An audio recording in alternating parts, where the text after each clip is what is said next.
나의 능력이 되길 원하고 바라고 기도합니다. 하나님의 꿈이 나의 비전이 되고 예수님의 성품이 나의 인격이 되고 성령님의 권능이 나의 능력이 되길 원하고 바라고 기도합니다. 원하고 바라고 기도합니다.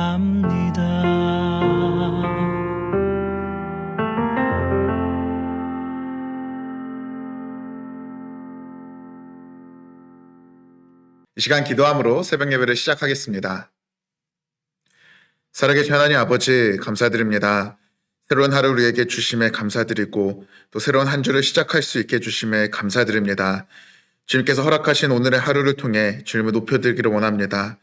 주님을 향한 갈급함으로 이 시간 주님께 나아가오니 우리의 영혼을 채워주시고 하나님의 사랑과 기쁨과 평안이 흘러넘치도록 은혜를 허락하여 주옵소서. 부르짖는 모든 기도 제목을 기억하여 주시고 하나님의 뜻이 이 땅 가운데 그리고 우리의 삶 가운데 이루어지도록 주님 아버지 역사하여 주옵소서. 감사드리며 예수님의 이름으로 기도드렸습니다. 아멘. 오늘 우리에게 주신 하나님의 말씀은 사도행전 3장 1절부터 10절 말씀입니다.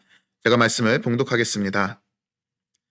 제9시 기도 시간에 베드로와 요한이 성전에 올라갈새 나면서 못 걷게 된 이를 사람이 메고 오니 이는 성전에 들어가는 사람에게 구걸하기 위하여 날마다 미문이라는 성전문에 두는 자라.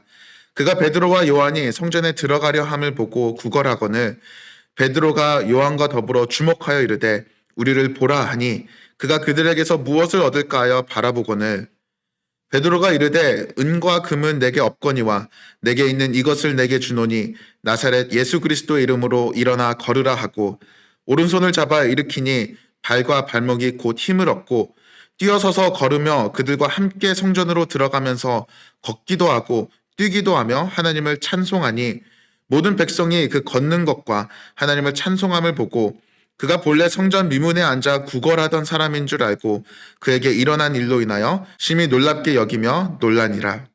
아멘. 애플의 창립자 스티븐 잡스가 스탠포드 대학 졸업식에서 한 유명한 연설이 있습니다. 졸업을 앞두고 세상으로 첫 걸음을 내딛게 되는 학생들에게 그가 남긴 말은 계속 갈망하라, 바보가 되는 것을 두려워 말라라는 어록이었습니다. 현재의 것으로 만족하지 말고 계속 새로운 것을 갈망하며 살아가라는 포부를 남겼습니다. 우리도 하나님을 계속 갈망하며 살아가야 합니다. 하나님과 더 가까워지기를 갈망하고 하나님의 말씀을 더욱 사모해야 합니다. 우리 자신이 하나님의 사람으로 변화되기를 기대해야 합니다. 그리고 예수 그리스도의 제자로 살아가기를 끊임없이 원하고 소망해야 합니다. 그러나 이러한 마음을 지속적으로 가지기란 어렵습니다. 특히 예배도 자유롭게 드리지 못하고 성도의 교제도 어려워지는 요즘 더 그런 것 같습니다. 닥쳐오는 상황들 속에서 하나님께서 응답하지 않으시는 것 같으며 오히려 하나님께서 숨은 것처럼 느껴집니다. 이런 상황 속에서 우리의 믿음도 조금씩 변해가고 있습니다. 영국의 시인인 알렉산더 포프가 한 말이 있습니다. 아무것도 기대하지 않는 삶은 복이 있나니 아무런 실망감을 느끼지 못할 것이미요. 팔복의 내용을 바꿔서 이야기한 이 말이 우리의 상태를 잘 설명하고 있습니다. 어쩌면 우리는 하나님에 대한 실망감을 느끼지 않기 위해서 하나님에 대한 기대감도 저버리지 않았나 싶습니다. 그러나 우리는 기억해야 합니다. 하나님께서는 우리를 채우시는 분이십니다. 그렇기 때문에 하나님을 향하여 계속해서 갈망해야 합니다.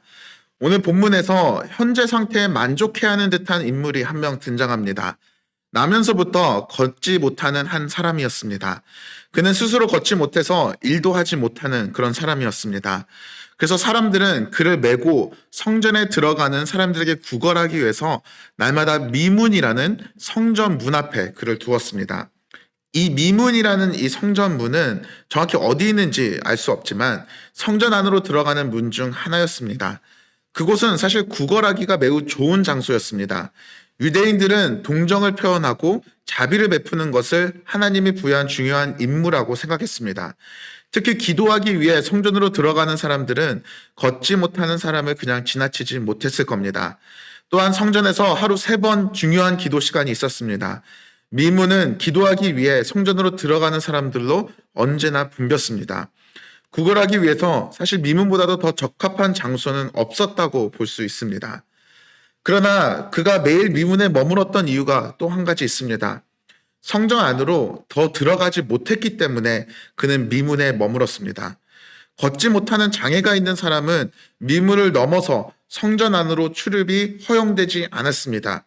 이는 율법에도 언급되는 사실입니다.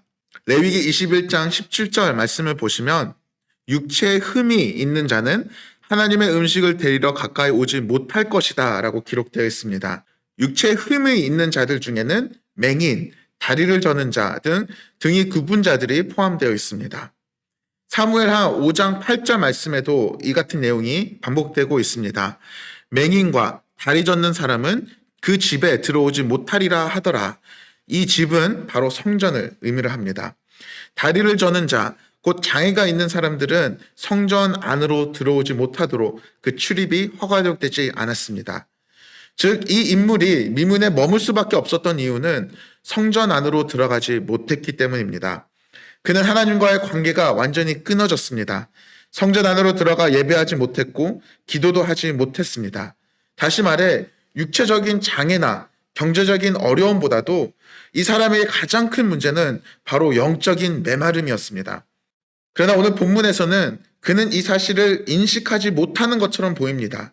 오히려 불행 속에서도 나름 만족하며 살아가고 있었습니다.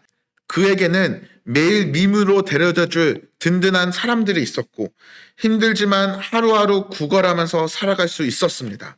그는 그것으로 만족하며 자신의 영적인 메마름과 갈급함에 대해서 전혀 문제 삼고 있지 않았습니다. 어쩔 수 없기 때문에 그렇기도 했지만 근본적으로 하나님에 대한 기대감을 잃어버렸기 때문입니다. 사랑하는 성도 여러분, 혹시 우리도 이 사람처럼 하나님에 대한 기대감을 잃어버리지 않았나요? 우리를 은혜로 채워주시고 우리를 변화시켜 주실 하나님을 더 이상 찾지 않고 계시지 않으시나요? 어쩌면 우리의 가장 시급한 문제를 놓치고 있는 줄도 모릅니다. 이때 베드로와 요한이 지나갑니다. 성전 안으로 들어가려고 했던 베드로와 요한을 보고서는 그들에게 구걸하기를 시작합니다. 그때 베드로와 요한은 그를 주목하면서 외칩니다. 우리를 보라, 우리를 보라고 강력하게 이야기를 합니다. 현실의 상황에 머물러 있던 그 사람을 깨우듯이 그를 불렀습니다.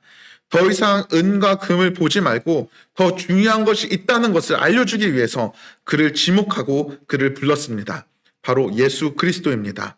은과 금은 내게 없거니와 내게 있는 이것을 내게 주노니 나사렛 예수 그리스도 이름으로 일어나 걸으라. 잠들어 있던 영혼은 사도들을 보면서 그리고 사도를 통해서 예수 그리스도를 바라보면서 즉시 일어섰습니다. 그리고 그가 제일 먼저 향했던 곳은 출입이 허용되지 않았던 성전이었습니다. 그가 뛰어서서 걸으며 그들과 함께 성전으로 들어가면서 걷기도 하고 뛰기도 하며 하나님을 찬송하니 하나님께서는 그가 기대하지 못한 영적인 갈급함을 채워주셨습니다.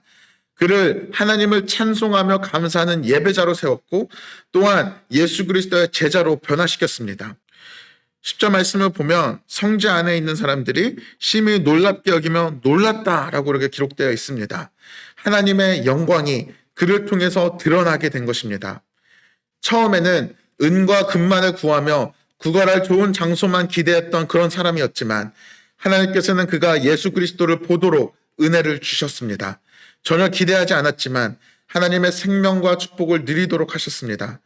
하나님께서는 이 동일한 은혜를 우리에게도 주시기를 원하십니다. 하나님께서는 우리를 그의 제자로 만들어 주시기를 원하십니다. 하나님을 뜨겁게 예배하며 찬양하는 사람으로 우리를 세워주시기를 원하십니다. 우리의 인생을 통해 그의 영광을 드러내시기를 원하십니다. 그렇기 때문에 우리는 더 이상 현재 상황에 침체되어 있으면 안 됩니다. 나를 보라 라고 외친 이 제자들의 말처럼 우리들은 예수 그리스도의 외침에 반응하고 깨어 있어야 합니다. 우리 인생 가운데 샘물 같은 영적인 은혜를 주실 하나님을 기대해야 합니다. 미문에 머무는 것에 만족하지 말고 하나님이 계시는 보좌 앞으로 나아가기를 간절히 갈망하고 갈급해야 합니다.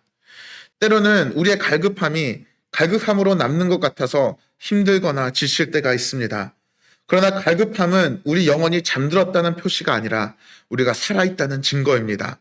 그리고 하나님께서는 반드시 그를 갈망하는 자들에게 은혜를 주십니다. 그래서 시편 42편 1절 말씀처럼 시냇물을 찾기에 갈급한 같이 내 영혼이 주를 찾기 갈급할 때 하나님은 그 영혼을 방치해 두지 않습니다. 오히려 이 시편 기자처럼 하나님께서는 우리 안에서 이러한 고백을 이끌어내십니다. 너는 하나님께 소망을 두라. 나는 그가 나타나 도우심으로 말미암아 내 하나님을 여전히 찬송하리로다. 하나님을 갈급해하며 찾는 자들에게는 이러한 고백이 우리의 입술에서 고백되어질 수 있도록 하나님은 우리를 반드시 채우십니다. 사랑하는 성도 여러분, 하나님께서는 우리의 갈급함을 채워주시길 원하십니다. 우리가 기대하지 않았던 은혜를 주시기를 원하십니다. 그렇기 때문에 우리는 주저앉지 말아야 합니다. 주님을 찾는 갈급함으로, 기대감으로 예수 그리스도를 바라보며 부르짖는 여러분 되시길 간절히 소원합니다. 함께 기도하시겠습니다. 살아계신 하나님 아버지, 감사드립니다. 주님, 지속되는 어려움 속에서 우리가 어찌할지 모르는 이런 환경 속에서 그러나 너무나도 힘든 하루하루를 보내고 있습니다. 하나님이 보이지 않아 실망감과 무기력함이 우리 마음속에 자리 잡고 있습니다. 더 이상 하나님을 찾지 않고 기대하지 않게 되었습니다. 주님, 걷지 못한 자에게 나를 보라고 외치신 것처럼 우리가 다시금 영적 눈을 뜨고 주님을 향한 뜨거운 마음이 불타오도록 우리를 깨워 주시옵소서. 주님을 찾기를 갈급해야 합니다. 하나님의 은혜가 우리 안에 넘쳐나기를 간절히 구합니다. 주님, 이러한 우리의 부르짖음에 응답하여 주옵소서. 이 갈급함이 주님으로 채워지게 은혜를 베풀어 주옵소서. 감사드리며 예수님의 이름으로 기도드렸습니다. 아멘. 이 시간 주신 말씀을 생각하며 기도하시겠습니다. 하나님을 찾는 갈급함을 회복시켜 주시고 이 세상의 것이 아닌 오직 성령님으로 우리의 영혼을 넘쳐 채워 주옵소서. 우리 자신을 위해 2분 동안 기도하시겠습니다.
또한 교회를 위해 함께 기도하시겠습니다. 온라인 예배를 참석하는 모든 영혼들이 하나님의 임재 가운데 머물게 하시고 온라인 사역을 통해 필요한 영적인 양식이 공급되게 하옵소서. 그리스도의 사랑과 연합으로 하나 되는 교회가 되게 하옵소서. 우리 교회를 위해 2분 동안 함께 기도하시겠습니다.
우리나라를 위해 기도하시겠습니다. 우리나라의 지역 교회들이 깨어 있어 온전히 복음의 통로로 사용받게 하옵소서. 믿음의 다음 세대가 우리나라에 세워지게 하옵소서. 우리나라를 위해 2분 동안 함께 기도하시겠습니다.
마지막으로 개인 기도 제목을 위해 자유롭게 기도하시고 마무리하시길 바랍니다.